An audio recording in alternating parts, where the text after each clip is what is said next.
Hello students. तो integral calculus का लगभग सारा ही पोर्शन कंप्लीट हो गया है। एक लास्ट चैप्टर अपना बचा हुआ है, that is area under the curve. Differential equation complete हो गया और इंटीग्रल कैलकुलस काफ़ी वेटेज वाली है, ढंग से समझ में भी आई होगी, तुम लोगों ने पढ़ा भी होगा अच्छे से। अब इसका जो लास्ट चैप्टर है, मोर ओवर अगेन उसमें भी अपने कुछ कॉन्सेप्ट समझने हैं, देन इंटीग्रेशन ही उसके अंदर आने वाला है। So that chapter name is area under the curve. यानी अब अपन एरिया निकालना सीखेंगे कि अगर अपने पास में कोई भी कर्व दे रखा है और यानी बिटवीन दी कर्व, यानी ऐसा हो सकता है दो कर्व, दो से ज़्यादा कर्व के बिटवीन बाउंडेड एरिया आ सकता है आपका, दो लाइंस और एक्स एक्सिस के साथ कोई कर्व बाउंड कर रहा है कोई एरिया, इस टाइप के अपन कॉन्सेप्ट करने वाले हैं। ठीक है। सो अब इसमें मैं कुछ टाइप्स बताऊंगा, अगेन वही सेम कहानी, अपन इसको क्लासीफाई करेंगे कि भाई अगर ऐसा होगा तो ऐसे करना है, ऐसा होगा तो ऐसे करना है, कुछ इंपॉर्टेंट रिजल्ट्स आएंगे। और मोर ओवर इसमें कुछ ज़्यादा कॉन्सेप्ट नहीं है, मोर ओवर एग्जाम्पल से अपन इसमें सीखने वाले हैं। ठीक है ना, कि किस किस टाइप के एग्जाम्पल्स पॉसिबल हैं, अगर ऐसा होगा तो कैसे करना है। ठीक है। सो ढंग से समझना, अगेन आसान क्वेश्चन आता है, इसका स्कोरिंग होता है ये चैप्टर, और इसमें ज़्यादा टाइम लगेगा भी नहीं अपने को करने में। ठीक है। तो मैं अब स्टार्ट कर रहा हूँ, कोई भी बात अगेन नहीं समझ में पूछ लेना है अपने को। ठीक है। तो हेडिंग डालो area under the curve. Easy chapter है भाई, ठीक है ना, तो ढंग से समझना है। Area under curve. अब एरिया अंडर कर्व का मतलब है कि किसी कर्व के नीचे का एरिया अपने को कैलकुलेट करना है। लेकिन अब अगेन एरिया का मतलब ऐसा होता है कि area has to be bounded, कि मेरे को उसकी बाउंड्री तो पता होनी चाहिए ना यार, अदरवाइज अगर बाउंड्री नहीं पता है तो मैं कैसे एरिया कैलकुलेट करूं। तो वो चीज़ें अपने को देखनी है यहाँ पर कि किस टाइप से अपन बाउंडेड रीजन बनाने वाले हैं। ठीक है। तो अब इसमें जो सबसे पहले अपन ऐसा करते हैं, इसमें फर्स्ट लिखो तुम लाइक इस टाइप से, area bounded by curve y equal to F X, x axis and lines x equal to a and x equal to b। सबसे पहले अपन एरिया बाउंडेड बाय ये कर्व, अपन एक कर्व दे रखा होगा आपको, x एक्सिस होगी और दो लाइन होने वाली हैं वर्टिकल लाइंस, उनके बिटवीन अपने को एरिया बाउंड करना है। ठीक है ना।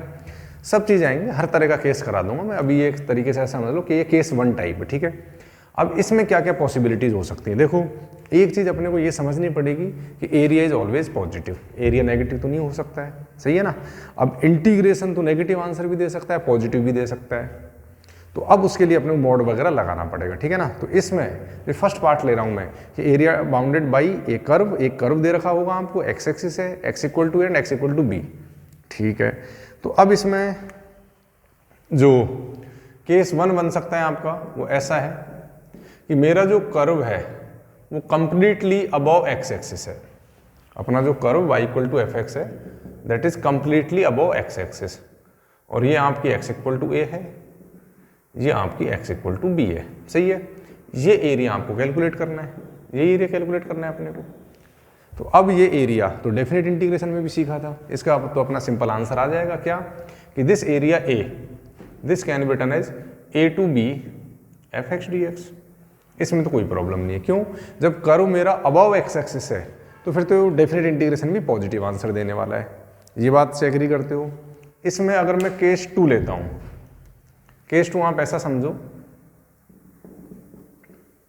कि if curve completely lies below X axis, अगर मेरा curve completely below X axis हो तो क्या होने वाला है, इसको समझ लेते हैं।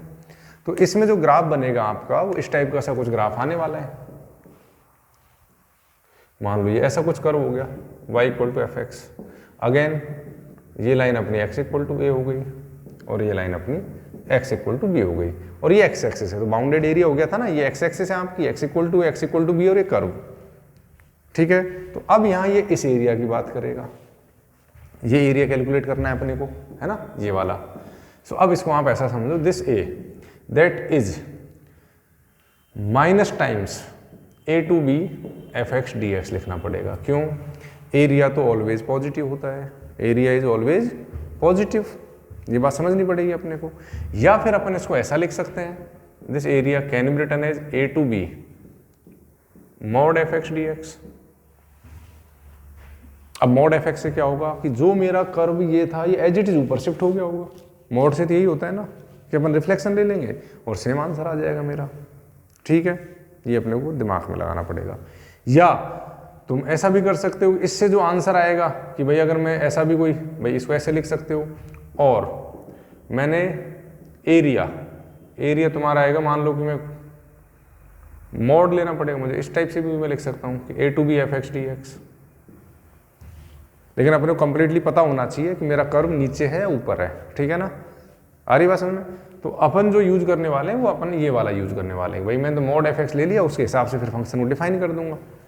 अब इसमें जो थर्ड पॉसिबिलिटी है, भाई तुम्हारे हिसाब से क्या क्या पॉसिबिलिटी हो सकती थी कि मेरा curve completely above X axis हो सकता है, कंप्लीटली बिलो एक्स एक्सिस हो सकता है, मेरे कर्व का कुछ पार्ट बिलो एक्स एक्सिस हो सकता है और कुछ अबव एक्स एक्सिस हो सकता है।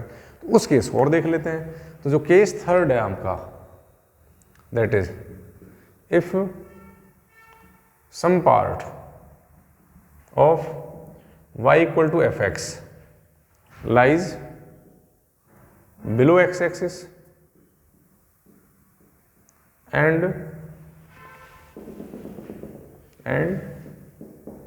some part lies above x axis। अपन एरिया तो इसी का ही फाइंड कर रहे हैं, ये लाइंस फिक्स है, एक्स एक्सिस फिक्स है और कर्व फिक्स है। ठीक है ना, तो अब इस केस में जो ग्राफ बनेगा अपना वो किस टाइप का आएगा भाई? मान लो कुछ इस टाइप का कोई ग्राफ था, ये आपकी x इक्वल टू ए वाली लाइन आ गई और ये मान लो आपकी x इक्वल टू बी आ गई। अब ये A1 है एरिया, ये A2 है। सो बेसिकली जो एरिया अपना रिक्वायर्ड है that is A1 plus A2। ये तो बात समझ में आती है अपने को, सही है। ये अपना कर्व है y equal to F X. तो अब इसको अपन कैसे कैलकुलेट कर सकते हैं? A1 is nothing but minus ये जिसपे इंटरसेक्ट कर रहा है that point is C। x equal to C पे मेरा कर्व x एक्सिस को इंटरसेक्ट करता है। ठीक है ना, सो आई कैन से नाउ कि ये A2C F x D x हो गया plus C2B F x D x हो गया। क्लियर? और आप इसको ऐसा लिख सकते हो कि A1 equal to A2B mod F x D X. भाई अपने आप जो नेगेटिव पार्ट होगा वो डिफाइन करना पड़ेगा, मुझे माइनस टाइम्स लेना पड़ेगा A2C, और C2B वो पॉजिटिव ही डिफाइन हो रहा है, तो कोई प्रॉब्लम ही नहीं है अपने को। तो ये अपने को मतलब रटना नहीं है, ये A नहीं है यार, ये तो A ही आ गया। अच्छा, ये A1 लिखा मैंने, और सॉरी यहाँ A2 लिख लो। A2 आपका क्या आ जाएगा? C2B F x D x. फिर इनको ऐड कर दो, आंसर आ जाएगा। ये A आ गया आपका कंप्लीट, कि मैं ऐसे लिख सकता हूँ। तो लॉजिकली अपने को समझ में आना चाहिए कि एरिया का क्या मतलब है, राइट? तो एरिया तो एक पॉजिटिव क्वांटिटी होती है और वो तुम्हें बोलेगा कि area bounded between these curve चाहिए मुझे, राइट? यहाँ उसने अभी एक कर्व लिया, बाकी लाइन्स ली, X axis, X equal to and x equal to B. Clear? कोई डाउट इसमें? तो अब इससे रिलेटेड चलो अपन एक दो एग्जांपल करते हैं पहले, फिर अपन सेकंड पार्ट कि अगर मेरे दो कर्व हों उनके बिटवीन एरिया बाउंडेड पूछा जाए तो कैसे करेंगे। ठीक है ना? तो बिल्कुल एज इट इज इसी टाइप के मैं कुछ क्वेश्चंस करा रहा हूँ, पहले उनको समझते हैं अपन। फर्स्ट लेक्चर है, आराम से समझो, कोई बात नहीं समझ में आए पूछना है अपने को, है ना? और फर्स्ट जो स्टार्टिंग के लेक्चर समझ में आने लगते हैं तो अपना चैप्टर क्लियर होने लगता है। तो इसमें एक एक बात समझनी है अपने को ढंग से।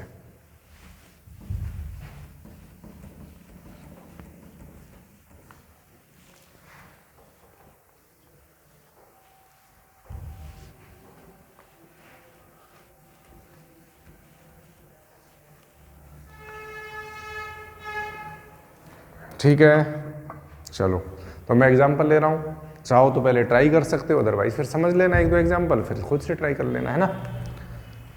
सो लेट्स से मैंने लिया कि लाइक फाइंड एरिया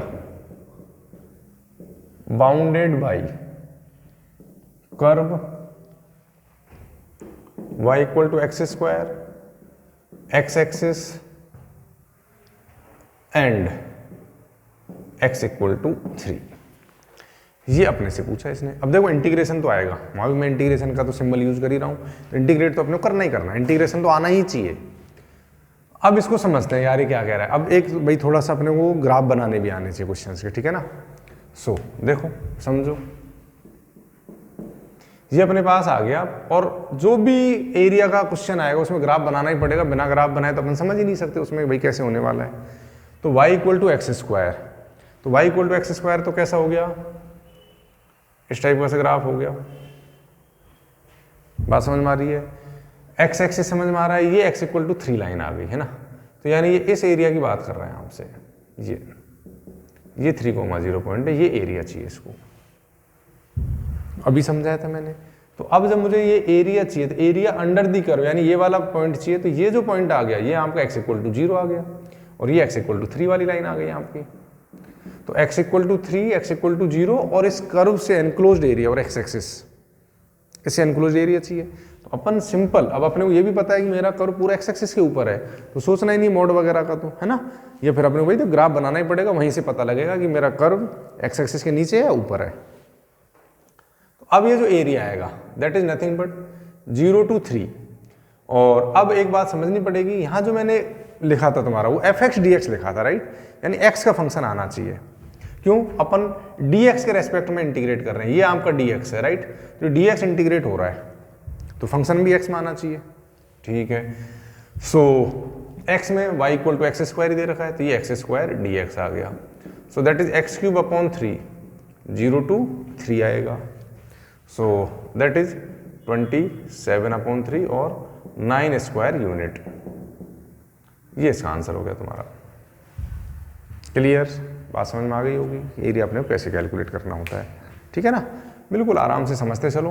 अब मान लो मैंने एक एग्जांपल और लिया, चलो उसको ट्राई करो कि find area bounded by y equal to sine x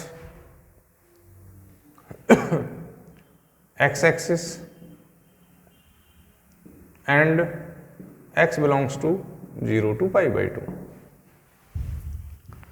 मेरा x 0 to π/2 जा रहा है, तो इसने y equal to sine x और x एक्सिस के बिटवीन बाउंडेड एरिया तुमसे पूछ लिया, तो देखो भाई अब कैसे करोगे, है ना।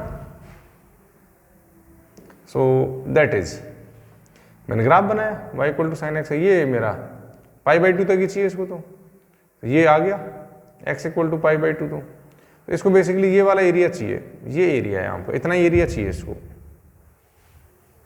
0 to π/2 फिक्स हो गया x। तो अब इसको तो आप निकाल लोगे, that is 0 to π/2 sine x dx। अब ये तो मैंने एरिया स्टैंडर्ड रिजल्ट भी लिखा रखा है, वहां से आंसर आ जाएगा इसका तुम्हारा, ठीक है भाई।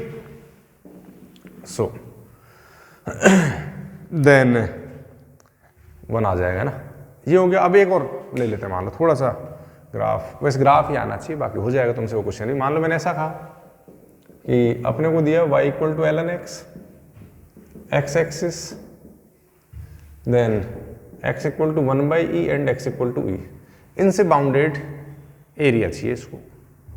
करो एक बार ट्राई, कैसे निकाल सकते हो, ठीक है। तो देखो यार, अब ln x का ग्राफ तो तुम सबको आना चाहिए। अब तो अपनी पूरी ऑलमोस्ट मैथ फिनिश ही होने वाली है, 1-2 चैप्टर बचे,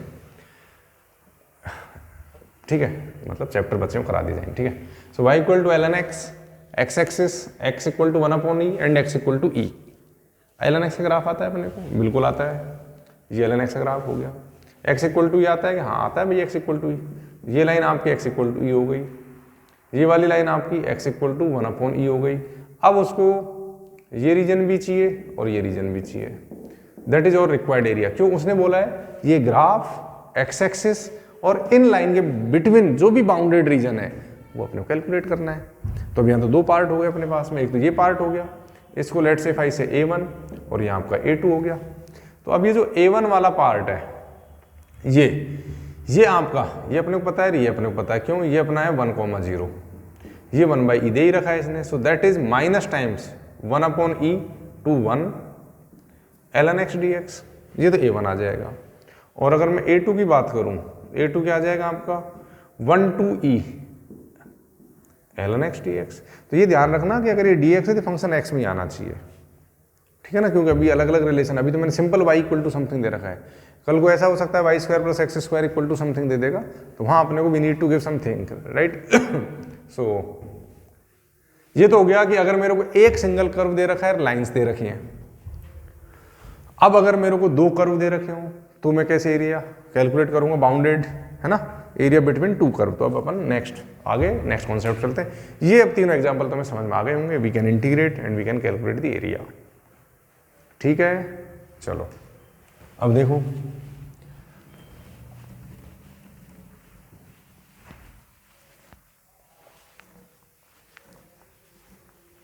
अब मैं जो नेक्स्ट कॉन्सेप्ट करा रहा हूं ना, उसमें दिमाग लगाना भाई, समझने का ट्राई करना, थोड़ा सा ढंग से समझना है उसको। और तो अभी तक तो अपन ने कर लिया कि अगर मेरे को एक कर्व और लाइन और एक्स एक्सिस की बात करें, अब ऐसे समझो like area enclosed between two curves. ठीक है, अब ये समझना पड़ेगा अपने को इसका क्या मतलब है कि दो कर्व से एनक्लोज एरिया चाहिए अपने को। ठीक है, इसमें भी केस बनेंगे अपने पास में। तो केस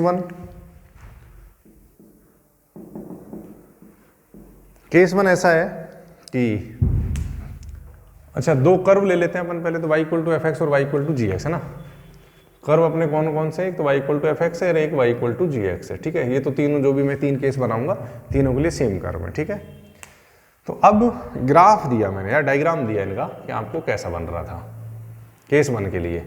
ये कुछ एफ एक्स है, ये कुछ जी एक्स है, और लाइन्स दे ही रखे हैं आपको। y equal to F X हो गया, y equal to ji X हो गया, x equal to A and x equal to B, इन पे बात हो रही है। ठीक है, तो ये मैंने कर्व ले लिया आपका, ये कर्व है y equal to F x और ये कर्व ले लिया मैंने y equal to ji X. ये दोनों कर्व हैं, एफ एक्स मैंने ऊपर मान लिया, जी एक्स मैंने नीचे मान लिया। ये हमारी लाइन्स आ गई। ठीक है भाई, ऐसे कुछ इंटरसेक्ट हो रहा हुआ। So that is x equal to A, this is something x equal to B. Now you need to calculate this area. ये एरिया चाहिए आपको। ठीक है, अब ध्यान देना, ढंग से समझना है ना। मान लो इस एरिया को मैं कुछ A2 बोल देता हूं, नीचे वाले को। अब अगर मैं तुमसे पूछूं, अब मेरे को बताओगे तुम कि if I integrate A to B F x D X, इसने क्या आंसर दिया होगा। अभी दोनों कर्व तुम्हारे एक्स एक्सिस के ऊपर है, तो प्लस माइनस वाली टेंशन नहीं है अपने को। ठीक है ना। तो if I integrate this curve y equal to F X from A to B, तो इससे एनक्लोज्ड एरिया आता है विद एक्स एक्सिस वाला, ये ध्यान रखना है। ठीक है ना। So that area is nothing but A plus A2। Clear है। ठीक है, अब अगर इफ आई इंटीग्रेट, मैं अगर इंटीग्रेट करूं A to B ji x D x को, इससे क्या एरिया आएगा, A2 आने वाला है। हमें क्या चाहिए, हमें तो A चाहिए। तो दिस इक्वेशन माइनस दिस कर देता हूं मैं। सो यहां से अगर if I calculate A, so A is nothing but A to B। अब लिमिट तो सेम है दोनों की। So I can straight away write F x minus ji X into D X. ये इस केस का आंसर आ गया। क्या आया, A equal to A to B F x minus ji x D x. तो अब यहां से थॉट बनने लगेगा अपना। थॉट क्या बनने लगेगा कि ये मेरा कर्व ऊपर है, ये मेरा कर्व नीचे। तो अगर मेरे को ऐसा सा कुछ ग्राफ बन रहा है कि एक कर्व ऊपर एक कर्व नीचे और दोनों ही एक्स एक्सिस के ऊपर है, तो दिस माइनस दिस कर दो और इंटीग्रेट कर दो A टू B में, तो आंसर आ जाता है। ये समझा दिया मैंने कैसे आता है। सही है, तो ये बात अपने को ध्यान रखनी है। ठीक है भाई, आगे चलते हैं। तो केस 2 पे चलो, समझते चलो बस तुम तो। अब केस 2 में क्या होगा कि मेरे दोनों कर्व मैंने बिलो एक्स एक्सिस ले लिए। ठीक है, तो ऐसा लिया मैंने, मान लो ग्राफ, ये कुछ एफ एक्स ले लिया, ये कुछ जी एक्स ले लिया, ये एक्स इक्वल टू ए, ये x equal to b, vertical line से भाई ना। So this is y equal to ji x, this is y equal to F x. Again we need this area. ये area अपने काम का है, ये कुछ एक्स्ट्रा एरिया A2। ठीक है, अब देखना, अब सीखना है अपने को, है ना। सो अब अगर मैं तुमसे कहूं भाई कि minus times A to B ji x D x, तो इसने क्या दिया होगा आपको, A प्लस A2 दिया होगा। माइनस जैसे ही लगाया, मुझे पता है कि अगर मैं A to B ji x D x को इंटीग्रेट करूंगा, इसका आंसर नेगेटिव आएगा डेफिनेट इंटीग्रेशन में। लेकिन हम एरिया पढ़ रहे हैं ना, एरिया में हमें मोड वाइज आंसर चाहिए। तो मेरे को उसको माइनस में, अगर मेरा एरिया आ रहा है तो उसको माइनस से मल्टीप्लाई करके प्लस करना पड़ेगा, तो इसलिए मैंने यहाँ माइनस लिख दिया। अब अगर मैं minus times A to B F x D x करूँ तो इससे क्या एरिया आएगा आपका, A2 आ जाएगा। हमें क्या चाहिए, A चाहिए, तो इसका मतलब दिस माइनस दिस करना पड़ेगा मुझे, सही है। सो अब अगर मैं अगेन फर्स्ट माइनस सेकंड करता हूँ तो जो एरिया A आ रहा है वो आपका, वो क्या आ गया फिर से, A2B एफ एक्स माइनस जी एक्स इंटू डी एक्स आ गया। ठीक है, यहाँ तक बात समझ में आ गई। अब तुम देख रहे हो दोनों के आंसर सेम आ रहे हैं, तो उसमें भी ऐसे ही है, उसमें भी ऐसे ही, एफ एक्स माइनस जी, यहाँ भी एफ एक्स माइनस जी एक्स। तो यहाँ जो कॉन्सेप्ट अब अपने बनने वाला है वो क्या बनने वाला है कि यहाँ ये ऊपर था, यहाँ ये नीचे था, तो अपर माइनस लोअर कर्व हो रहा है, ये भी हो रहा है नहीं हो रहा है। इसमें भी ये ऊपर है ये नीचे, यहाँ भी upper curve minus lower curve आ रहा है। तो अपन एक कॉन्सेप्ट, एक हिंट लिख लेंगे, है ना, या ट्रिक आ जाएगी अपने पास। अभी मैं केस 3 और समझा देता हूँ पहले। अगर मैं केस 3 की बात करूँ, केस 3 में ऐसा ही होगा कि अब कुछ पार्ट एक्स एक्सिस के नीचे होगा और कुछ पार्ट तुम्हारा एक्स एक्सिस के ऊपर आने वाला है, इसी टाइप का होगा, सही है। तो मान लो अब अपन ऐसा सा कुछ ग्राफ ले लेते हैं कि ऐसे, और मान लो कुछ ऐसे ग्राफ ले लिया, ठीक है। ये x इक्वल टू ए हो गया और ये x इक्वल टू बी हो गया। हमें जो एरिया चाहिए, हमें ये वाला एरिया चाहिए भाई, area bounded between these two curve, तो यही है भाई, x equal to a, x equal to b, और इन दोनों कर्व से ये आपका y equal to F x है, ये आपका y equal to ji x है, ठीक है। तो अब अच्छा, इसको करने से पहले तो मेरे को एक चीज़ और सिखानी पड़ेगी तुम्हें। सही है सही है, इसको मत करो यार पहले, ये तो अभी बाद में आ जाएगा वैसे, कि इसमें ब्रेक करने पड़ेंगे यार। ऐसे मत करो, ये मत करो एक बार ना, ये भी आगे आएगा। अभी तो अपन चलो एक सिंपल केस ये लेते हैं पहले,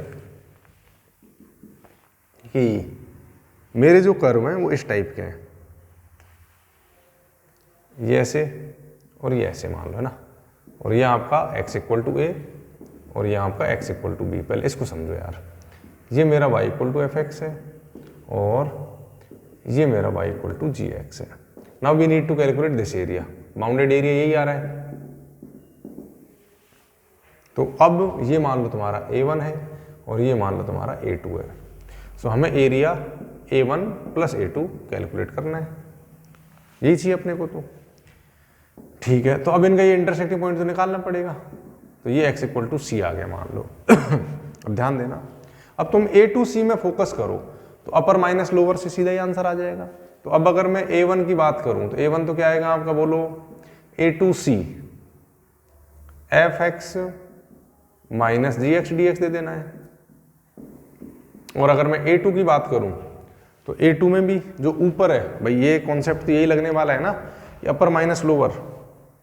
तो ये बहुत बड़ी बात है क्वेश्चन में, बच्चों को नहीं पता होती है। इस चीज़ को अगर सीख गए कि हमेशा एरिया मतलब अपर माइनस लोअर, अपर कर्व माइनस लोअर कर्व, अपना काम सेट है, फिर दिमाग लगाना ही नहीं है, ठीक है ना। सो अब A2 वाले में अपर कर्व कौन सा है, जी एक्स है, लोअर कर्व कौन सा है, एफ एक्स है। सो इसका area C2B G X minus F X into D X आ गया। इनको ऐड करना पड़ेगा मुझे। तो A2C एफ एक्स माइनस जी एक्स और C2B G X minus F x D X. अब एक अपने पास में कॉन्सेप्ट आ गया। कॉन्सेप्ट क्या आ गया, कॉन्सेप्ट आपका ये आ गया कि एरिया अगर अपने को कभी भी ऐसे कैलकुलेट करना है, सो एरिया इक्वल टू जो भी लिमिट है वो मुझे नहीं पता, that is always upper curve minus lower curve, ये विद रेस्पेक्ट टू dx के लिए भाई, ठीक है ना। अपर कर्व माइनस लोअर कर्व, जब अपन x एक्सिस वाला एरिया निकाल रहे हैं ना, ये x एक्सिस या जो भी इन दोनों कर्व के बिटवीन है, लेकिन dx वाली लिमिट लगाई हुई हो अपन ने, तब ऐसे निकल के आता है ये। तो ये बहुत काम की ट्रिक है एक तरीके से ना, इसको अपने को ध्यान रखना ही रखना है। अब अगर इसमें किसी बच्चे का डाउट है तो वो मेरे से पूछ सकता है, ठीक है। तो ये अपने को समझ में आना चाहिए कि एरिया का फंडा ही यही है कि अपने को अगर एरिया कैलकुलेट करना है कभी भी तो आइडेंटिफाई करो कि किस इंटरवल में कौन सा कर्व ऊपर है, किस इंटरवल में कौन सा कर्व नीचे है। कर्व लाइन को भी बोलते हैं ना। तो जो इससे पहले वाला केस था उसमें कर्व ऊपर था, एक्स एक्सिस नीचे थी, तो बेसिकली एक्स एक्सिस की इक्वेशन क्या होती है, y इक्वल टू 0। तो वहां भी मैं कर्व माइनस 0 कर रहा था, इसलिए वो छूट गया होगा, ऐसा मतलब लिमिट तो चल रही थी ना a टू b, वहां एफ एक्स डी एक्स लिख रहा था मैं, तो वो a to b F x minus 0 था एक तरीके से। जैसे यहाँ एफ एक्स माइनस जी एक्स आ गया, वहां दूसरा कर्व आज एक्स एक्सिस और एक्स एक्सिस की इक्वेशन y इक्वल टू 0 थी। ठीक है, तो अब ये कॉन्सेप्ट तुम्हें समझ में आना चाहिए कि मैंने क्या समझाया है। अब इससे रिलेटेड चलो एक दो एग्जांपल करते हैं, है ना, कि इसकी अपन एप्लीकेशन देखते हैं कैसे इसको यूज कर सकते हैं। ठीक है, देखो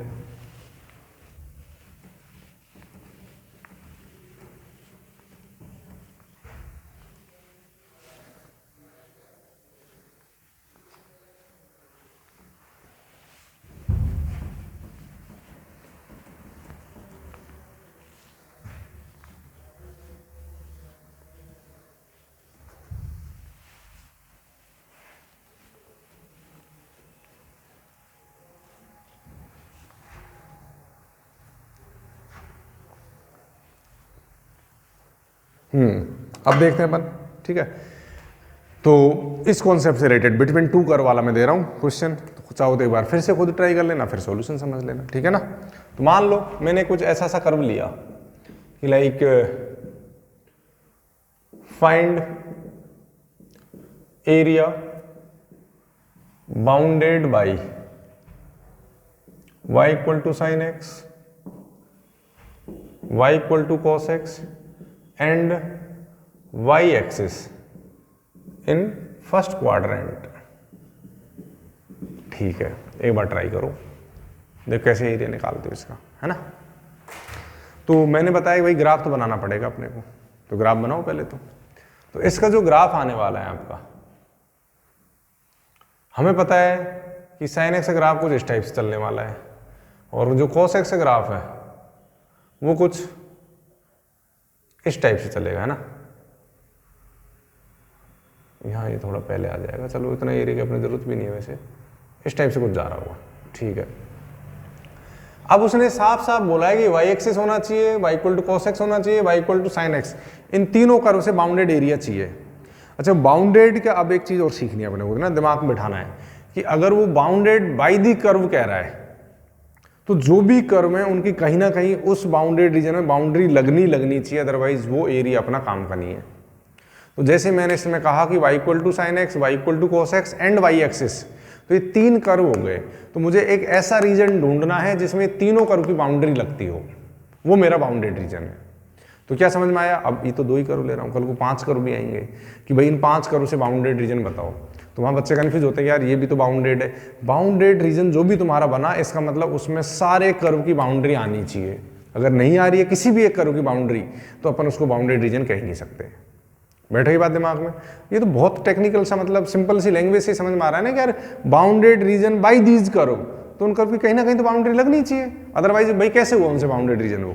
ठीक है, तो ऐसा कई बार होगा कि यार ये भी रीजन बन गया, ये रीजन बन गया, लेकिन आइडेंटिफाई कैसे करना है कि सबकी बाउंड्री है या नहीं उस रीजन में, अदरवाइज वो अपने काम का नहीं है। तो अब इसमें जो आपको एरिया कैलकुलेट करना है, तो ये तो y equal to sine x है, ये y equal to cos x है, ये एरिया आपको कैलकुलेट करना है। और ये लाइन तो अपने को चलो समझ में आती है, x equal to pi by 4 है, और तो कोई रीजन नहीं आ रहा इसमें। बैठ रही है बात समझ में? ठीक है, तो अब ये x इक्वल टू 4 है, ये आपका x इक्वल टू 0 है। सो अब एरिया जो आपका आने वाला है that is 0 to pi by 4 upper curve minus lower curve, करने लग जाओ बस। अब तो ये सीखना है आपको तो। ठीक है, so now I can say 0 to pi by 4 upper curve, यहाँ कौन है? कॉस एक्स ऊपर है, नीचे कौन है? साइन एक्स है, तो cos x minus sine x D x कर दो, कुछ नहीं सोचना। ठीक है, सो अब ये पॉजिटिव आएगी, मुझे ग्राफ पता है ऊपर ही है, इसलिए मैं मॉड वगैरह माइनस वगैरह कुछ नहीं ले रहा हूँ। ठीक है ना, तो कॉस एक्स का इंटीग्रेशन साइन एक्स हो गया, so that becomes now sine x plus cos x 0 to pi by 4। So if I substitute pi by 4, so pi by 4 से ये 1 by root 2, 1 by root 2, so that is root 2 plus minus sorry, और ये 1 0, तो root 2 minus 1 square unit इसका एरिया आ जाएगा। तो आई होप कहानी समझ में आ गई होगी ना। ये √2 - 1 है यार, ठीक है। चलो एक क्वेश्चन और देता हूं कि तुम ऐसा लिख लो, अब तुम ट्राई करोगे उस क्वेश्चन को। Find area enclosed by y = x, x² + y² = 32, x axis in first quadrant. ये बोला इसने कि हाँ एरिया एनक्लोज निकालो फर्स्ट क्वाड्रेंट में जो इन लाइन से इन कर्व्स के बिटवीन बाउंडेड हो। तो पहले तो एक बार ग्राफ बनाना पड़ेगा। अब एक अच्छा क्वेश्चन हो गया है ना, अब यहाँ सीखना पड़ेगा अपने को। तो देखो यार कैसे कर सकते हो, अगेन पहले ट्राई कर लेना, तभी सॉल्यूशन समझना है आपको, ठीक है, तभी फायदा होगा अपने को। सो आई कैन से ग्राफ बनाओ भाई पहले तो ये एक सर्कल है जिसका सेंटर तो ओरिजिन है, ये सर्कल बना लिया अपन ने। ये हमारी लाइन हो गई y = x वाली, ठीक है। अब उसने साफ साफ कहा है कि ये आना चाहिए, ये आना चाहिए और ये आना चाहिए। ऐसा कौन सा रीजन आ रहा है, और ये भी आना चाहिए फर्स्ट क्वाड्रेंट। अदरवाइज तो देखो ये रीजन भी आ सकता था। एक्स एक्सिस यहाँ भी आ रही है, कर्व भी आ रहा है, y = x वाली लाइन भी आ रही है आपकी। ये लाइन तो कौन सी है अपनी, y = x, ये अपनी x एक्सिस हो गई और ये आपका सर्कल हो गया। तो अब circle x axis, y = x और फर्स्ट क्वाड्रेंट, ये चारों कंडीशन कौन से एरिया, बाउंडेड एरिया में सेटिस्फाई हो रही है बताओ। अब किसी के दिमाग में आ रहा हो, ध्यान देना कि सर ये वाला ले लो, इस एरिया में x एक्सिस कहाँ आ रहा है, नहीं आ रहा ना x एक्सिस, सही है। तो इसका मतलब जो अपना बाउंडेड रीजन है वो ये बाउंडेड रीजन है। पहली बात तो ये समझ में आनी चाहिए, ठीक है। अब एरिया कैसे निकालें, यहाँ तो अपर लोअर कुछ पता ही नहीं चल रहा अपने को, चल रहा है क्या, पता नहीं चल रहा। कर्व अपर लोअर है क्या, कुछ नहीं है, ठीक है। तो अब कैसे करें भाई, अब यहाँ मैंने ये लाइन ड्रॉ की, ठीक है ना, तो ये पॉइंट ऑफ इंटरसेक्शन तो निकालना ही पड़ेगा अपने को। तो अब यहाँ ये दो रीजन बनने वाले हैं यहाँ पे, ये A1 हो गया, ये A2 हो गया, ये A1 हो गया, ये A2 हो गया, ठीक है। अब देखो यार कि A1 A2 में ये 0 है, x = 0, ये पॉइंट मेरे को निकालना पड़ेगा और ये भी निकालना पड़ेगा। अच्छा ये तो पता लग रहा है √32, सो दैट इज 4√2 है। तो यहाँ तो पता ये पॉइंट चाहिए अपने को, तो पॉइंट ऑफ इंटरसेक्शन चाहिए अब। सो पॉइंट ऑफ इंटरसेक्शन के लिए तो कर्व को उसमें सेटिस्फाई कर दो, y = x में पुट करना पड़ेगा हमको। सो x² + x² = 32, तो x = ±4 आ गया। तो ये पॉइंट तो आपका 4,0 आ गया, सही है।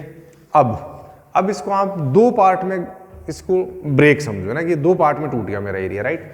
ये पहला 0 to 4 है, ये 4 to 4√2 है। 0 to 4 में आप ऐसा समझो y = x, ये लाइन और इसके बिटवीन एनक्लोज्ड एरिया। तो इसमें तो ये लाइन ऊपर है, x एक्सिस नीचे है, x एक्सिस तो 0 होती है, y = 0 इक्वेशन होती है। तो अब मेरा जो A1 आएगा, A1 आपका आ जाना चाहिए 0 to 4 x dx, ठीक है। अब बात आती है A2 की। A2 मुझे ये रीजन है। अब इस रीजन में तो आपका ये कर्व है, कर्व ही ऊपर इससे तो x एक्सिस से तो अब इसमें आप जो इंटीग्रेट करोगे दैट इज 4 to 4√2। अब मैंने तुम्हें क्या समझाया था, dx के साथ x आना चाहिए, तो यहां से आपके पास में y निकालना पड़ेगा आपको। तो y का आंसर क्या आएगा, 32 - x² का स्क्वायर रूट प्लस माइनस, लेकिन अपन तो फर्स्ट क्वाड्रेंट वाले की बात कर रहे हैं, वो तो पॉजिटिव वाला पार्ट आएगा। So we will accept only positive वाला पार्ट।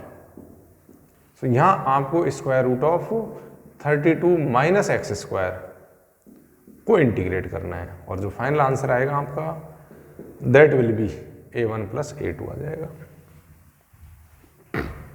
तो अब ये बात आपको समझ में आ जानी चाहिए, क्लियर, कोई डाउट इसमें किसी का, सही है, ठीक है। सो अब ये एरिया भाई देखो, ये तुम्हें निकालना, इंटीग्रेट करना है ना, इसको ऐसे मत छोड़ना, तुम्हें फॉर्मूले याद हो जाएंगे कि √a² - x² का क्या इंटीग्रेशन होता था, ठीक है ना, वो बड़ा सा इंटीग्रेशन नहीं आता है। इसमें तो खैर साइन इनवर्स वाली फॉर्मेट आ जाएगी, लेकिन अब ये फॉर्मूला अपने को याद होना चाहिए। चलो अब और आगे देखते हैं कॉन्सेप्ट। यहाँ तक तो अब तुम्हें समझ में आना चाहिए यार, ये तो बहुत आराम से चला हुआ है। लेकिन मैंने स्टार्टिंग बोला था कि जो स्टार्टिंग के लेक्चर हैं वही समझ में आते हैं तो ही आगे कॉन्सेप्ट बनता है ना। कोई डाउट रहे किसी भी बच्चे का पूछ लेना भाई।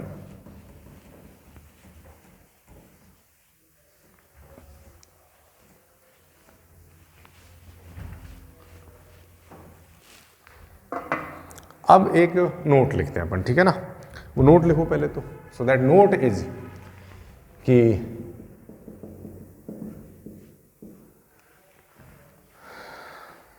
ऐसा लिख लो, समटाइम्स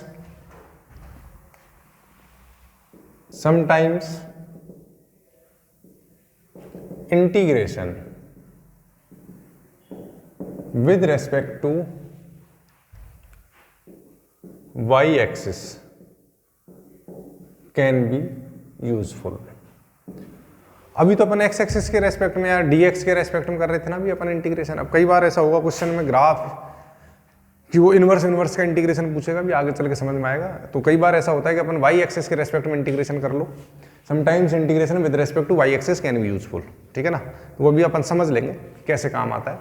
तो मैं इसमें केस बना रहा हूँ पहले तो, ठीक है ना। कि मान लो केस फर्स्ट मैंने कुछ ऐसा सा कोई ग्राफ लिया आपका ना, कि ये कोई ग्राफ है y equal to F x का, ये कोई ग्राफ है आपका y equal to F x, और ये ग्राफ है भाई ना y equal to F x. अब मुझे ये एरिया चाहिए, मान लो ये अपनी y equal to c line है, ये कोई y equal to d line है, ठीक है। तो अब एरिया कैसे निकालेंगे, है ना। तो इस एरिया को मैं, एक तरीका तो क्या होगा अपने पास में, कैसे करता मैं भाई, इनका पॉइंट ऑफ इंटरसेक्शन निकालूं, लाइन का एरिया निकालूं, फिर इस कर्व का निकालूं, वो भी एक तरीका है। कैसे, जस्ट बता रहा हूं मैं कि अब ऐसे मैं इसको यहाँ से ऐसे लेके आता तो ये एक रेक्टेंगल टाइप बनता, उस रेक्टेंगल में से मैं लोअर रेक्टेंगल माइनस करता, ये एरिया आ जाता। फिर यहाँ से इस पॉइंट से इसका मैं कर्व के अकॉर्डिंग एरिया निकालता, जैसे भी सर्कल में निकाला था। वन ऑफ द मेथड है। लेकिन अगर मान लो मुझे with respect to y axis, मान लो ये एरिया मुझे with respect to y integrate करके निकालना है, तो कैसे निकालूंगा वो सिखा रहा हूँ पहले मैं। फिर तुम अभी क्वेश्चंस देखोगे आगे, वहाँ समझ में आएगा कि कई बार अपने को सोचना पड़ेगा यार ऐसे एरिया कैलकुलेट कर लो, बेटर है अपने लिए। अब देखो इसका जो इंटीग्रेशन आएगा आपका, ये आपका पॉइंट सी है ना, so this is 0,c, this point is something 0,d। तो अब इसको आप c to d इंटीग्रेट तो करोगे, ये तो बात मुझे समझ में आ गई। c to d इंटीग्रेट करने वाले अपन। अब वहां मैं जो लिख रहा था वो कैसे लिख रहा था, fx dx लिख रहा था, राइट। अब यहां आप इसको लिखोगे f इनवर्स y dy। अगर ये y इक्वल टू fx है तो ये f इनवर्स y dy ये आपका एरिया दे देगा। इसको ये भी लिखा जा सकता है, और आई कैन से this area is c to d x dy, एक तरीके से f इनवर्स y जो क्या आ रहा होगा आपका x ही आ रहा होगा। तो अब मुझे x इक्वल टू, मतलब ये जो भी y equal to something function चाहिएगा फाइनली, है ना। तो अब ये तुम्हें समझ में वैसे आ रहा होगा कि ये जो अब मैंने क्या बताया था कि अगर यहाँ dy आ रहा है तो ये फंक्शन y का ही आना चाहिए। तो मैंने इस f इनवर्स y को x लिखा है यहाँ पर, ठीक है। अभी आएगा धीरे धीरे समझ में। तो दो ही चीज़ों में बच्चों से कन्फ्यूजन रहता है, क्या कि जब मैं dx लिखूँ तो किस में फंक्शन आए, dy लिखूँ तो फंक्शन किस में आए। अगर मैं यहाँ dy यूज कर रहा हूँ तो y की टर्म्स आनी चाहिए, इतना सा दिमाग लगा लो यार, तभी तो इंटीग्रेशन होगा ना। और अगर मैं dx लिख रहा हूँ तो x की टर्म्स आनी चाहिए। तो जैसे पीछे भी मैंने सर्कल का क्वेश्चन कराया था, x square plus y square equal to 32, तो वहां मैंने वो y इक्वल टू रूट में निकाला था 32 माइनस एक्स स्क्वायर, अदरवाइज में x equal to root 32 minus Y square. तो वो ये x है, जो मैंने x dy लिखा है ये उस x की बात कर रहा है कि वो x आपका रूट 32 माइनस वाई स्क्वायर आने वाला है, ठीक है। तो ये तो केस 1 हो गया कि मेरा जो कर्व है that completely lie in first quadrant, ठीक है। अब अगर मैं इसमें केस 2 लेता, केस 2 आप ऐसा समझ लो कि कंप्लीटली इन सेकंड क्वाड्रेंट में ले लें अपन, मान लो। अब ध्यान देना यार थोड़ा सा, ठीक है, चीजें सीखनी पड़ेंगी भाई। अब ये मेरा ऐसा कुछ कर्व आ गया y equal to F x मान लो, और वही x इक्वल टू सी और x इक्वल टू डी वाली लाइन्स हैं अपने पास में। ये मेरी लाइन आ गई x इक्वल टू सी, ये हो गई d, ठीक है। अब ये एरिया चाहिए आपको, इस एरिया को कैलकुलेट करना है। तो ये इसका नेगेटिव वाला रीजन होता है, ठीक है ना। ये आपकी y इक्वल टू सी है, ये आपकी y इक्वल टू डी है। तो यहाँ जो एरिया आने वाला है that area is nothing but minus times c to d, वही x dy, ये आ जाएगा यहाँ पर एरिया। अब इसमें कोई डाउट नहीं रहना चाहिए। एक्स से मत कंफ्यूज होना, कहीं तुम एक्स ही लिख दो। एक्स का मतलब मैंने समझाया कि जैसे सर्कल था ना भी x square plus y square equal to 32, वहां मैं अगर एक्स निकालूं तो एक्स रूट में आएगा ना 32 माइनस वाई स्क्वायर, वो एक्स रिप्लेस करना है, या फिर ऐसे समझ लो एफ इनवर्स वाई, वो निकालना है आपको, ठीक है। देन सही है।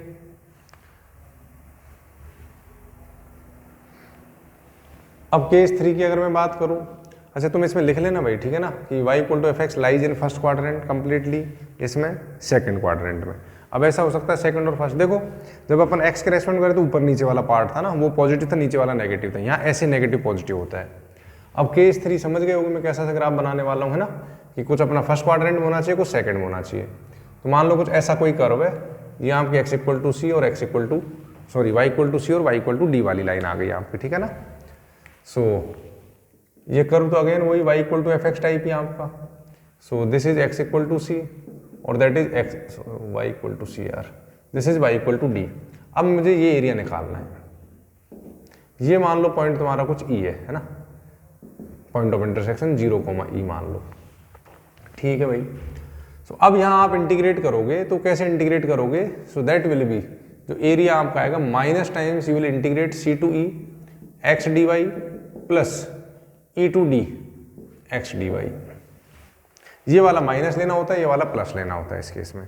तो ये अपने को बात समझ में आ गई होगी। अब मान लो इसमें एक केस और ले लेता हूं मैं, कि जैसे वहां मैंने अपर करो माइनस लोअर करो, यहाँ कैसे आ रहा है, यहाँ अगर तुम थोड़ा सा भी दिमाग लगाओगे तो इसमें जो राइट माइनस लेफ्ट हो रहा है ना, ये एरिया अपन निकाल रहे थे, राइट माइनस लेफ्ट होता है यहाँ, वहाँ अपर माइनस लोअर या राइट माइनस लेफ्ट होगा, कि जो राइट में उससे लेफ्ट वाला कर माइनस करना होता है। कि जैसे मान लो मैंने केस 4 लिया आपका, केस 4 तुम ऐसा समझो कि अपन कुछ इस टाइप का डायग्राम बना लेते हैं, मान लो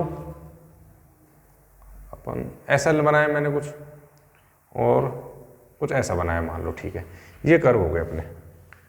सो मान लो ये लाइन हो गई और ये लाइन हो गई यहाँ पे, ठीक है। सो ये this is again y equal to d, ये आपकी y इक्वल टू सी, ये आपका y equal to F x और ये आपका y equal to ji x. अब ये मेरे एरिया बिटवीन टू कर्व वाली बात आ रही है एक तरीके से, मैं इस एक केस से समझा देता हूँ सारा। So area between two curve, अब मुझे पता है कि यार मेरे को एरिया तो ये चाहिए, ये एरिया मान लो A2 है। तो अब एक बात बताओ तुम कि इफ आई इंटीग्रेट, अब अगर ये बताओ कि C टू D ये अपना एफ इनवर्स वाला पार्ट है ना, तो f inverse y d y, ये तुम्हें क्या एरिया देने वाला है, तो ये अपने को a प्लस A2 देगा या नहीं देगा, सही है ना, यही सीखा है अभी तक अपन ने। और अगर मैं तुमसे पूछूं सेम कि लाइक C टू D आप g inverse y d y, ये आपको क्या दे रहा होगा, ओनली A2 दे रहा होगा, ये जी एक्स कर्व के हिसाब से। मुझे A चाहिए, मान लो ये अपनी फर्स्ट इक्वेशन है, ये अपनी सेकंड इक्वेशन है, तो अब A के लिए तो फर्स्ट माइनस सेकंड करना पड़ेगा आपको। तो एरिया A कैसे आएगा आपका बताओ, कि that will be C to D f inverse y minus g inverse y और ये डी वाई आ गया। तो यहां जो कॉन्सेप्ट आया अपना कि अगर मैं with respect to y axis करूंगा, तो इसमें बस भाई इतना सा ध्यान रख लेना कि दैट इज एरिया जो आएगा इंटीग्रेशन लिमिट अपन देख लेंगे जो भी है C to D whatever, कि राइट माइनस लेफ्ट कर्व है ना, right curve minus left curve ऐसा लिख लो कि that is C to D right curve minus left curve into d y. तो ये जो आज के लेक्चर में जो दो बातें बताई है ना मैं, इससे पूरा चैप्टर तुम्हारा इजी होने वाला है अगर ये ढंग से समझ में आ गई अपने को।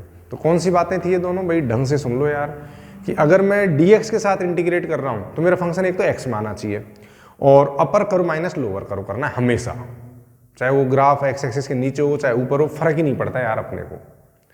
और अगर मैं with respect to dy integrate कर रहा हूं, फंक्शन पूरा वो y की टर्म्स में आना चाहिए तभी इंटीग्रेट होगा, उसमें आपको राइट माइनस लेफ्ट करना होता है। अब जैसे मान लो मैं तुमसे ऐसा पूछूं, अब सीखना बात है ना, मैंने तुमसे कहा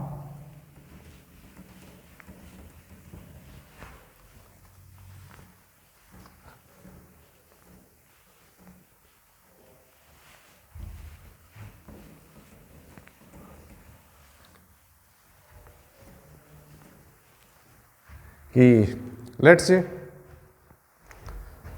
ऐसा सा बोला मैंने, ये अपने एक्स वाई एक्सिस है और मेरे दो कर्व हैं, मान लो एक ये कर्व है एक ये कर्व है कुछ, है ना, और ये लाइन्स आ गई।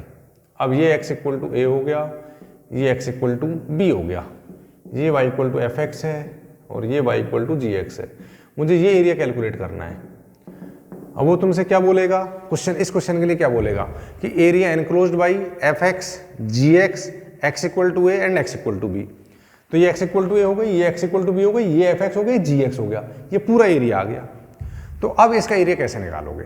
तो इसका एरिया सिंपल, अगर ढंग से सुना है तुमने तो मतलब तुम ये लिख सकते हो कि ये आपका answer a to b upper curve minus lower curve कर दो, अपने को सोचना ही नहीं है। क्या किया मैंने? अपर कर्व माइनस लोअर कर्व, चाहे वो एक्स एक्सिस के नीचे था ऊपर था, हमें पता है कि मैंने एक्स एक्सिस के ऊपर वाला कर्व भी सोल्व कर लिया था, एक्स एक्सिस के नीचे वाला कर्व भी सोल्व कर लिया था, और ये ऐसे ही आना था मेरा। क्लियर है ये? ठीक है, कोई डाउट अब इसमें? आगे बात समझ में? तो ये थोड़ा सा अपने को ध्यान रखना है। अब मान लो, चलो अब एक दो क्वेश्चन और कर लेते हैं अपन, है ना। तो लिखो, देखें, मैंने ऐसा कहा कि like find area enclosed by curve x equal to 2y minus Y square and y axis. करो इसको, निकालो आंसर, देख क्या आंसर निकालते हो। और मैं फिर बोल रहा हूं, कोई बात किसी बच्चे को नहीं समझ में आए पूछ लेना इसके अंदर, तभी चैप्टर आगे क्लियर होगा। अगर आज का लेक्चर नहीं समझ में आए, नहीं समझ में आने वाला है आगे, और बहुत कंफ्यूज हो जाओगे। तो जो बातें जैसे समझाई वैसे ही याद रखनी है अपने को, कि dx के साथ x का फंक्शन, dy के साथ y का फंक्शन, ठीक है, और अपर कर्व माइनस लोअर या राइट माइनस लेफ्ट। अब area enclosed by curve x equal to 2y minus Y square and y axis, graph बनाना आना ही चाहिए। देखो भाई, अब कैसे कर सकते हैं, मिलाओ अपना answer.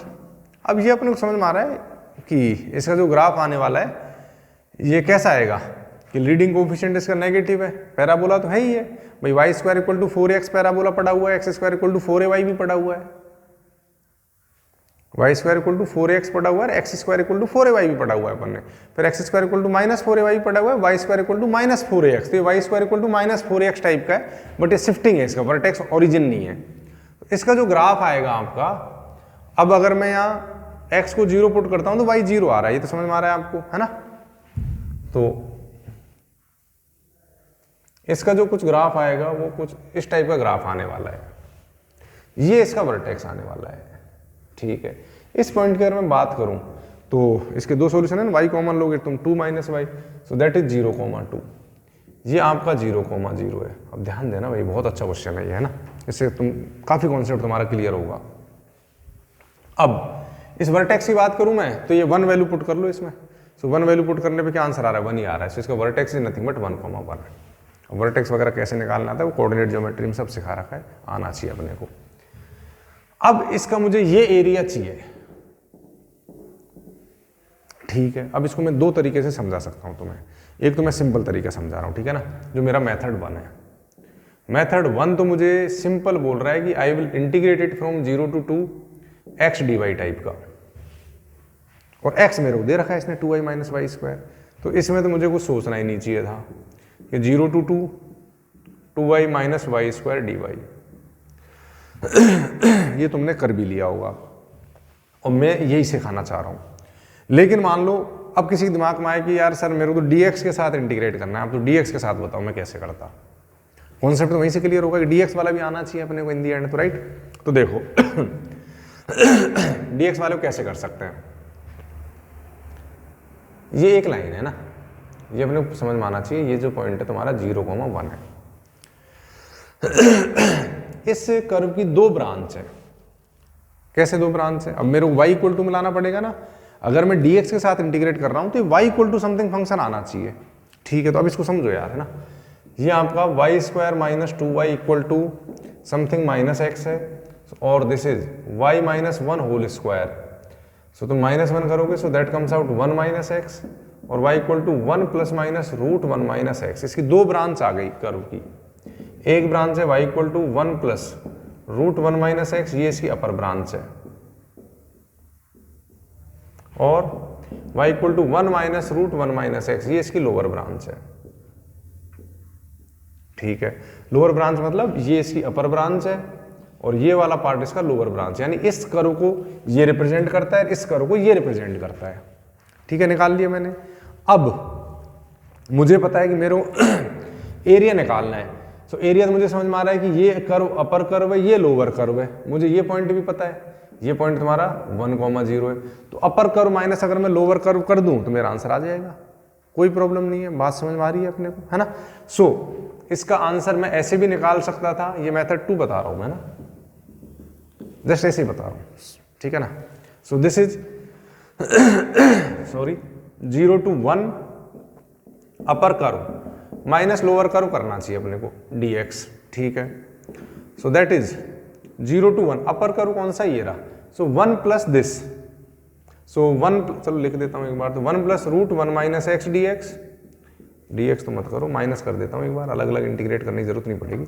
Minus times lower curve 1 minus root 1 minus x dx, ये इंटीग्रेशन चाहिए इसको, और 0 to 1 2 times root 1 minus x dx को इंटीग्रेट करोगे तुम्हारा आंसर आ जाएगा। अब आंसर मैच कर लेना, दोनों से आंसर सेम आना चाहिए। तो फंडा तो समझ में आने लगा होगा, कॉन्सेप्ट क्लियर होना बहुत जरूरी है भाई, देखो इस चैप्टर के लिए कि एरिया एग्जैक्टली निकलता कैसे। ये भी एक बहुत अच्छी बात है कि अपर कर्व माइनस लोअर कर्व कुछ सोचना ही नहीं है अपने को, जहां जिस रीजन में जो कर्व ऊपर है उसमें से नीचे वाले को हटा दो, और जिसमें जो ऊपर है उसमें से उसको हटा दो, ब्रेक कर लेंगे अपन। जैसे मान लो अभी ये ऐसे ऐसे करके ब्रेक ऐसे ऐसे करके हो रहा होता है, ये समझ रहे हो ना बात को, कि ये कर्व कुछ ऐसे, फिर ये कर्व कुछ ऐसे, तो यहाँ ये अपर ये लोअर, यहाँ ये अपर ये लोअर, इस पॉइंट को निकालना पड़ेगा तुम्हें, पॉइंट ऑफ इंटरसेक्शन को। तो ये एरिया का फंडा है। तो अब तुम्हें ये दोनों मेथड अगर समझ में आ गए तो आज वाले में जो भी मैंने सिखाया तुम्हें सब समझ में आ गया। अब यहाँ तक कोई डाउट है तो पहले तो ये पूछना है अपने को, फिर अब अपन आगे चलेंगे, ठीक है ना। चलो अब चलो और एक दो क्वेश्चंस कराता हूँ जिनसे और कॉन्सेप्ट क्लियर होंगे। अच्छा एक बात बताओ, इसी क्वेश्चन अगर मैं तुमसे ऐसा पूछता हूँ, मान लो है ना, थोड़ा सा और अपन इसी को थोड़ा सा मैं तुम्हें और डिस्कस करूँ, देखते हैं कौन तुम में से आंसर देता है इस बात का। ढंग से समझना भैया, है ना, इस क्वेश्चन को, कि मान लो मैं इसको ऐसे डिवाइड कर देता, जस्ट ऐसे ही, कि कितना कॉन्सेप्ट अपने समझ में आया। मैं इसको बोलता ये A1 एरिया है, ये A2 एरिया है, ये A3 एरिया है मान लो, ठीक है। तो मैं कर्व वगैरह दे रखा था मैंने, 2y minus Y square curve था, ये x इक्वल टू, सही है, ब्रांच वगैरह निकाल रखी है मैंने सब। अब अगर मैं तुमसे ये पूछूं कि यार ये A3 एरिया कैसे निकाल सकते हैं, तुम्हारा आंसर क्या होगा? अगर if I need to calculate the area A3, तो इस A3 को मैं कैसे निकाल सकता हूँ? इस एरिया की बात कर रहा हूँ मैं। तो इस एरिया को निकालने का तरीका समझा रहा हूँ, कैसे, देखो।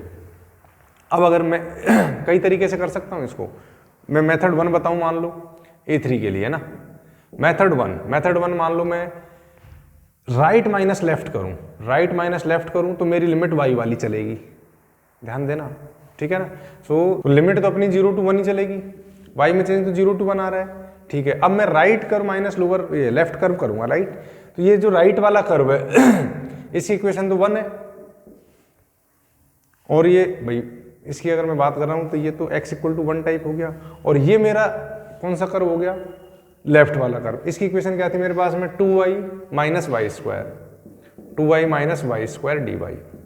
ऐसे सॉल्व कर सकता हूं एक तो मैं इसको, ठीक है। दूसरा मेथड अगर मैं तुम्हें इसका समझाऊं, दूसरा मेथड इसका क्या हो सकता है अपने पास में, कि अगर मैं विद रेस्पेक्ट टू dx करता तो मैं 0 to 1 upper curve minus lower curve करता, सही है।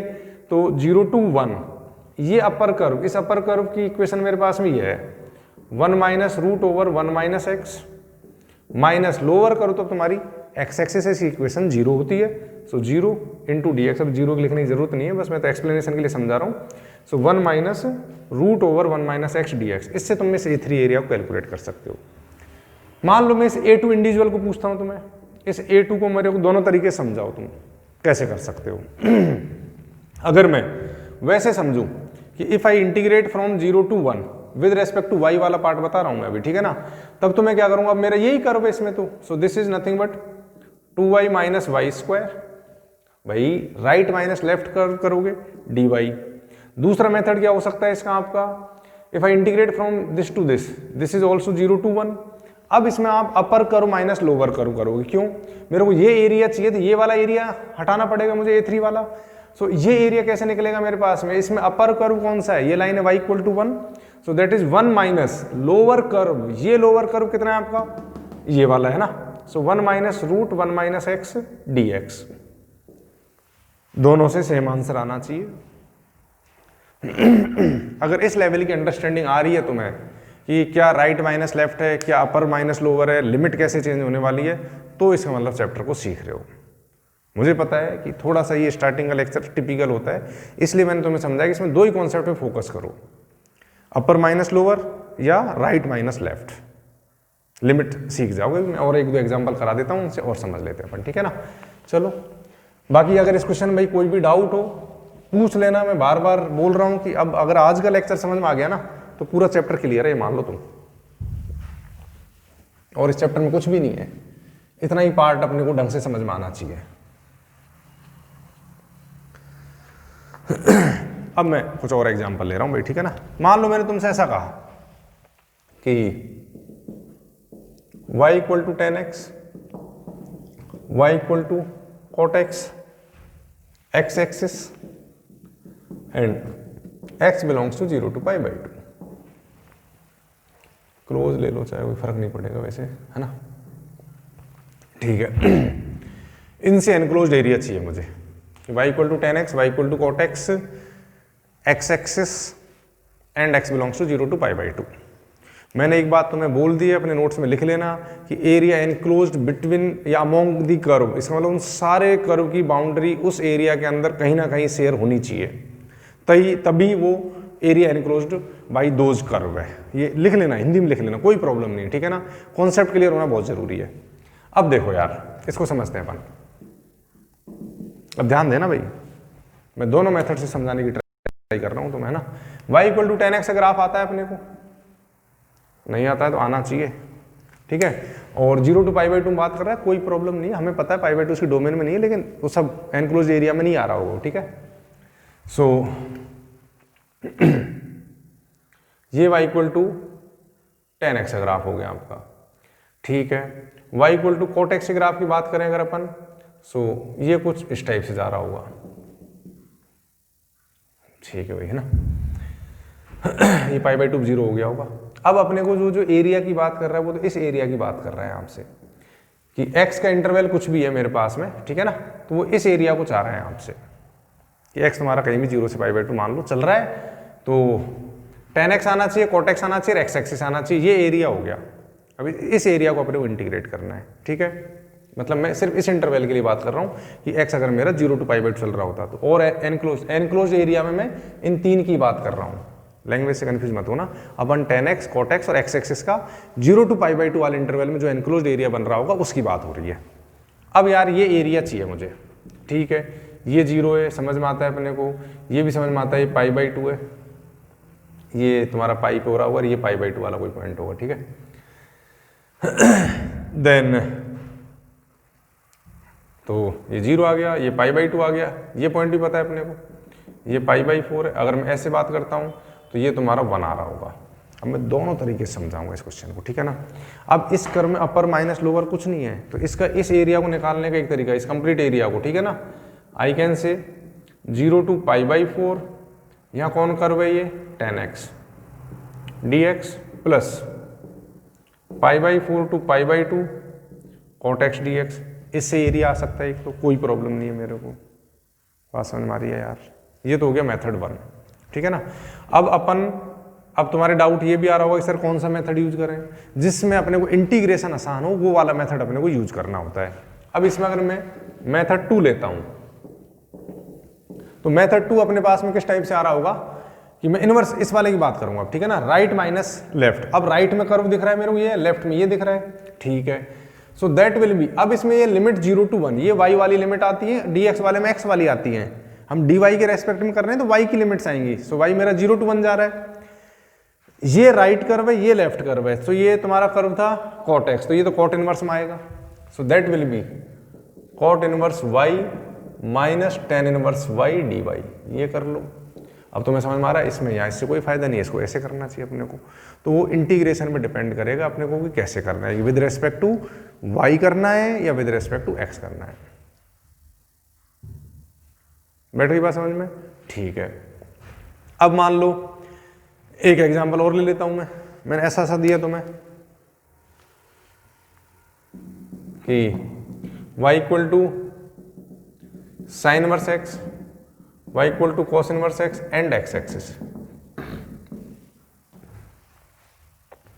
इनसे जो एनक्लोज्ड एरिया है वो चाहिए इसको। अब करो एक बार ट्राई, ग्राफ आने चाहिए भाई, है ना। देखो कैसे करेंगे अपन इसको।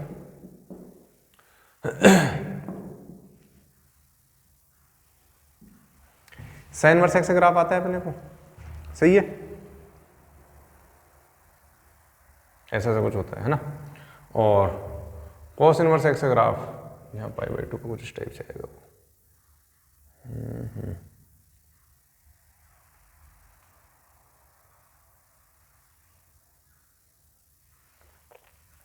ऐसा सा कुछ तुम्हारा ग्राफ आ रहा होगा, ठीक है। सो ये पाई वाली लाइन हो गई तुम्हारी, ठीक है ना, ये यहीं रह जाएगा बस, ये इसके बराबर ही आ रहा होगा यार वैसे तो, ठीक है। अब ग्राफ जैसे भी उससे ज़्यादा कन्फ्यूज मत हो, ये अपने को पता है सब। सो this is -1, this is 1, this is 0, ये पाई बाई 2, ये पाई, ठीक है, ये माइनस पाई बाई 2 है।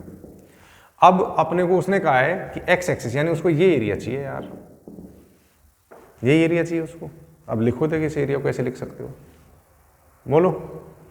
ये 1 है, ये भी मुझे समझ में आता है, ये पॉइंट 1/√2 आ रहा होगा। तो अब अगेन सेम कहानी, मेथड 1 क्या आ गया, अब ध्यान दो यार, है ना, अब मैं खूब बता रहा हूँ इसको। ये 0 to 1/√2, ये कौन सा कर्व है, sign inverse x, sign inverse x dx plus 1/√2 to 1 cos inverse x dx, ये आ जाना चाहिए। मेथड 2 की बात करूं, राइट माइनस लेफ्ट करो। राइट माइनस लेफ्ट, राइट में कौन है, कॉस इनवर्स एक्स है, तो ये कॉस वाई हो गया, साइन वाई हो गया। अच्छा अब ये लिमिट चाहिए कि मुझे ये वाली पाई बाई 4 आ रही होगी। अब वाई वाली लिमिट चाहिए आपको, सो 0 to π/4, और राइट में कौन है, cos, so this is cos y minus sine y d y. अब बताओ, अब यहां ये यूजफुल हो गया, यहाँ ये यूजफुल हो गया। तो कई बार अपने को जो मैंने एक नोट लिखा था ना, sometimes it's useful to integrate with respect to y, कि अपने को with respect to y integration करना इजी रहता है, कई बार विद रेस्पेक्ट टू एक्स वाला करना पड़ता है अपने को, ठीक है ना। ये थोड़ा सा अपने को ध्यान रखना है, क्लियर है। और इसमें जैसे मैं ये वाला मेथड बताता हूँ ना, इसमें जो अपनी स्ट्रिप बनती है, देखो इस वाले में जो dx वाले में तो ये ऐसी सी बनती है, तो ये with respect to x axis हो गया। इस वाले में ये इस टाइप की स्ट्रिप बनती है, ये dy होता है और ये dx होता है। तो यहाँ मैं 0 to 1 यानी x में लिमिट लगाऊंगा तब ये dx इंटीग्रेट हो रहा होगा। इसमें अपन 0 to y वाली लिमिट लगाएंगे तो ये dy वाला इंटीग्रेट हो रहा होगा, ये ध्यान रखना है। तो अब चीजें यार समझ में आनी चाहिए, सही है। मान लो एक क्वेश्चन और लिया मैंने कि मैं तुमसे कहूं कि y equal to tan inverse x, y equal to cot inverse x and y axis, इससे एनक्लोज्ड एरिया बताओ। y equal to tan inverse x, y equal to cot inverse x and y axis. दिमाग लगाओ यार अब, ठीक है। देखो अब ग्राफ आने चाहिए, उसमें मैं कोई हेल्प नहीं कर सकता। हमें tan इनवर्स x का ग्राफ भी आता है, ये इस टाइप का कुछ ग्राफ होता है tan इनवर्स x का, तो ठीक है। cot इनवर्स x का वो पाई पे चला जाएगा, बस ऐसा ग्राफ हो गया। ये एरिया चाहिए इसको, ये एरिया चाहिए। अब बताओ, देख कौन बता सकता है तुम्हें से। ये मेरा 0 है, ये मेरा π/2 है, और इनका भी मैं पॉइंट ऑफ इंटरसेक्शन निकाल लूंगा। ये 1 आ रहा होगा, ये इधर π/4 आ रहा होगा, ऐसे चल रहा है ये। अब एरिया मैं दोनों तरीके समझा रहा हूं, जिसको जैसा समझ में आए वैसा कर लियो यार, है ना। अगर मैं ऐसे निकालता हूं मेथड 1, तो मैं 0 to 1 इंटीग्रेट करूं, अपर माइनस लोअर कर दूं। अपर करूं कौन है, cot inverse x, cot inverse x minus tan inverse x dx कर दो, कोई प्रॉब्लम नहीं है, तुम्हारा आंसर आ जाएगा, ठीक है। मेथड 2 मेरे को इधर समझाना पड़ेगा, है ना। ऐसे देखो,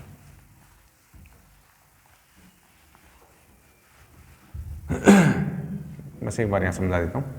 मेथड 2, अब मेथड 2 में π/4, अब मेरे को क्या चाहिए, कि राइट माइनस लेफ्ट चाहिए। अब ये राइट, अब यहाँ तो अलग अलग कर्व हो गए ना, ये एक कर्व अलग है, ये एक अलग कर्व है, तो इसके ये राइट है, लेफ्ट में तो यही एक्स एक्सिस, तो x इक्वल टू मतलब y axis x equal to 0 है, तो 0 फर्क नहीं पड़ेगा, यहाँ भी यही है। तो अगर मैं इसमें मेथड 2 से इंटीग्रेट करता तो मेरा आंसर कैसा आता, 0 to π/4 I will integrate this, ये tan इनवर्स x वाला पार्ट है, so that will become now tan y dy plus π/4 to π/2 I will integrate cot y dy। अब बताओ कौन सा इंटीग्रेशन आसान है? ऑब्वियसली ये इंटीग्रेशन आसान है, अब हमें ऐसे नहीं करना पड़ेगा। ये मैं सिखाना चाह रहा हूँ तुम्हें, अब भी ना सीखो ना तो फिर इलाज नहीं है ना। तो इस वीडियो को दोबारा देखना, और कोई बात नहीं समझ में आए पूछ लेना, लेकिन ये समझना ही पड़ेगा इस चैप्टर को समझने के लिए, ठीक है? और कराऊँ क्या? एक सफिशिएंट है यार, चलो एक आधा एग्जाम्पल और करा देता हूँ भाई।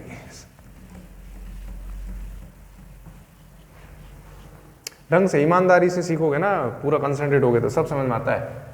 पढ़ना पड़ेगा लेकिन थोड़ा सा, ठीक है?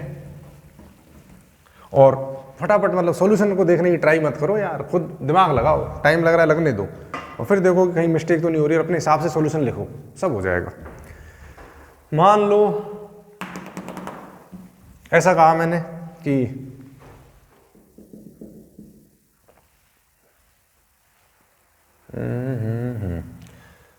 y equal to sec square x, y equal to tan square x, x equal to minus π/4, x equal to π/4। इससे एनक्लोज एरिया चाहिए इसको। फिर बोल रहा हूं मैं, एनक्लोज एरिया में जो जो कर्व यूज कर रहा है उनकी बाउंड्री आनी ही चाहिए, लिख लेना। बताओ sec square x, tan square x, x equal to minus π/4, π/4 करो। तो अब इसका कैसे करोगे देखो यार, ये तो हो गया tan स्क्वायर एक्स, ये हो गया sec स्क्वायर एक्स, और ये हो गया माइनस π/4, ये हो गया π/4। ये एरिया चाहिए। ऊपर कर्व कौन सा है? sec square x. नीचे कर्व कौन सा है? tan स्क्वायर एक्स है। कहाँ से कहाँ जाना है? माइनस π/4 से π/4। सो ये इसका आंसर आ गया, ये लो, खत्म कहानी। तो अब समझ में आ जाना चाहिए। मैं एक दो क्वेश्चंस तुम्हें दे रहा हूँ, ट्राई करना है, और नहीं आएगा तो उनको मैं डिस्कस कराऊंगा वैसे नेक्स्ट क्लास में, ठीक है? तो लिख लो, इधर ही लिख देता हूँ, कुछ होमवर्क में क्वेश्चन ट्राई कर लेना। पहला लिख लो कि like find the ratio in which area enclosed bye cos x in first quadrant x belongs to 0 to π/2 is divided by y equal to sin x, y equal to cos x लिख लेना ना। Find the ratio in which area enclosed bye y equal to cos x in first quadrant x belongs to 0 to π/2 is divided by y equal to sin x। जो first quadrant में 0 to π/2 में जो cos x ने area enclosed किया, उसको sin x ने किस ratio में डिवाइड किया, ठीक है? a1/a2 टाइप उस करनी है कहानी। और एक और लिख लो, चाहो तो ट्राई कर लेना।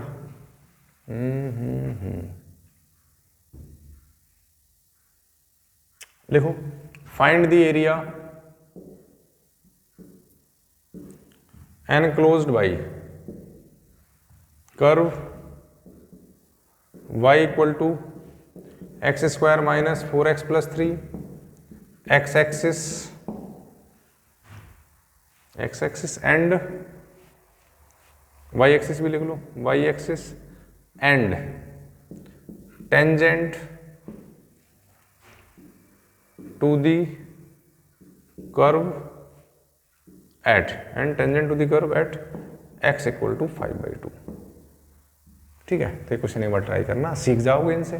और भी क्वेश्चंस कर लेंगे, चिंता मत करो, लेकिन अब एक बार इनको ट्राई करना दोनों क्वेश्चंस को। लेकिन उससे पहले नोट्स को, जो भी मैंने आज के लेक्चर में करा, उसको बहुत अच्छे से समझना है यार। मैं कह रहा हूँ आज का लेक्चर समझ में आ गया, पूरा चैप्टर क्लियर है, क्वेश्चन अपने से गलत होना ही नहीं है, ठीक है?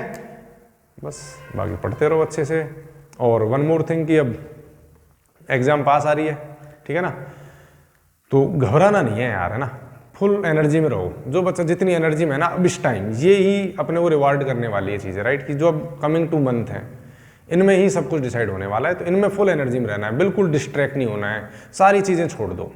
अभी तक जो भी कुछ भी पाप किए हुए पापों को भूल जाओ, कोई बात नहीं, लेकिन अभी भी अगर स्मार्ट वे से तैयारी स्टार्ट करोगे ना, कि जिन बच्चों को मान लो कई चैप्टर छूटे हुए हैं, तो फिर अपना ऐसा सा सिलेबस देखो यार कि मैं ये चैप्टर कर लेता हूँ, एटलीस्ट इनका तो मैं क्वेश्चन सही करके आऊँ, वैसा सा बाइफरकेट करो। जिसको पूरा ही करना है तो उस हिसाब से प्लान बनाओ अपना, लेकिन अगेन फुल एनर्जी में रहना है, सारी चीज़ें छोड़नी है एक बार के लिए, और फुल एनर्जी से पढ़ने में लग जाओ। हमारे एंड से कोई हेल्प चाहिए, कुछ नहीं समझ में आ रहा है, कोई पुराना कॉन्सेप्ट भी नहीं समझ में आ रहा है, टाइम लो, ठीक है ना, यहाँ से कॉल करो कोचिंग में और टाइम ले लो फैकल्टी से, वो भी तुम्हें समझा दिया जाएगा। लेकिन ये तुम्हारी ड्यूटी है कि तुम कैसे मैक्सिमाइज कर सकते हो जो भी अपनी 2 साल की मेहनत है उसको। अब टाइम है कि उसको अपन एनकैश करें। कुछ भी चीज़ नहीं समझ में आ रही है, कुछ भी पुराने चैप्टर जो भी 11th में पढ़ा था, कोई भी डाउट है उसको क्लियर करो। अगेन फिर बोल रहा हूँ, जो बच्चा जितना कॉन्फिडेंट रहेगा अब वो उतना आगे जाएगा। बिल्कुल डिस्ट्रैक्शन नहीं होना चाहिए 1% भी लाइफ में, सिर्फ पढ़ाई दिमाग में रहनी चाहिए 24 घंटे। जिस बच्चे के पढ़ाई दिमाग में है ना टिल एग्जाम तक, सब कुछ छोड़ दिया उसने XYZ, ठीक है, सब कुछ, तो फिर वो अपना मैक्सिमम आउटपुट दे पाएगा। अगर थोड़ा भी डिस्ट्रैक्शन चला हुआ है, चाहे किसी भी रीजन से चला हुआ है, उसका वो आउटपुट आ ही नहीं सकता। तो पढ़ो यार अच्छे से, ठीक है भाई, जरूरी है अभी अपने लिए, ठीक है, मेहनत करो ढंग से। Okay then.